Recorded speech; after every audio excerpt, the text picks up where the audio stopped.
Alam mo ba na mayroong programa ang Kagawaran ng Edukasyon sa ilalim ng Operations Strand na pinamumunuan ni Atty. Rev. C.A. Escobedo kasama sina Assistant Secretary Francis Cesar Bringas at Assistant Secretary Dexter Galban at nakapaloob sa Bureau of Learner Support Services School Health Division na naglalayong magpakain ng mga estudyante na kulang sa sapat na nutrisyon sa mga pampublikong paaralan. Kabilang ito sa mga programa ng Oplan Kalusugan sa DepEd o OKD.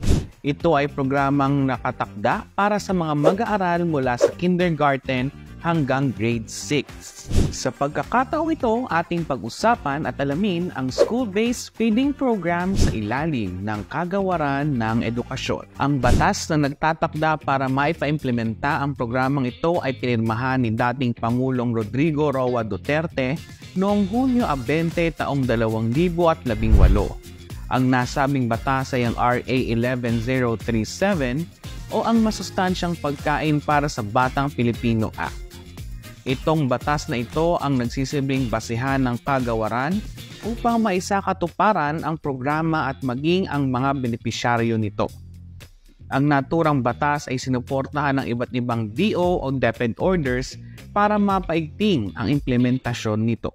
Ang School-Based Feeding Program o SBFP ay unang tinawag na Breakfast Feeding Program o BFP at pinasinayaan noong 1997. Sa naunang taon naman binuksan ng School Meal Project o SMP. Ang mga programang ito ay naglalayo na mapabuti ang nutritional status ng mga bata. Sa kasalukuyan ng SBFP ay nagpapakain ng hot meals at nutritious food products o NFP kasabay ng pagpapainom ng gatas para sa mga batang may kakulangan ng tamang nutrisyon sa loob ng 120 araw sa lahat ng pampublikong paaralan sa buong bansa. Sa nagdaang implementasyon nitong school year 2022 to 2023, nakapagbigay ang programa ng NFP at gatas sa halos 3,500,000 benepisyaryo. Sa patuloy na pag-usad ng SBFP ay katuwang nito ang iba't ibang sangay ng publiko at mga pribadong ahensya upang makakuha ng sapat na tulong at suporta para sa pagpapatuloy ng programa. Kasabay nito ang paglalaan ng pondo na nagkakahalaga ng halos 5 bilyong piso upang matustusan ang pangangailangan ng programa. Samantala ngayong papasok na fiscal year 2024, ang naaprobahang budget ay nagkakahalaga ng halos 11.7 billion pesos para sa 220 feeding days. Sa taong ito, bahagyang tumaas ang presyo ng NFP at gatas.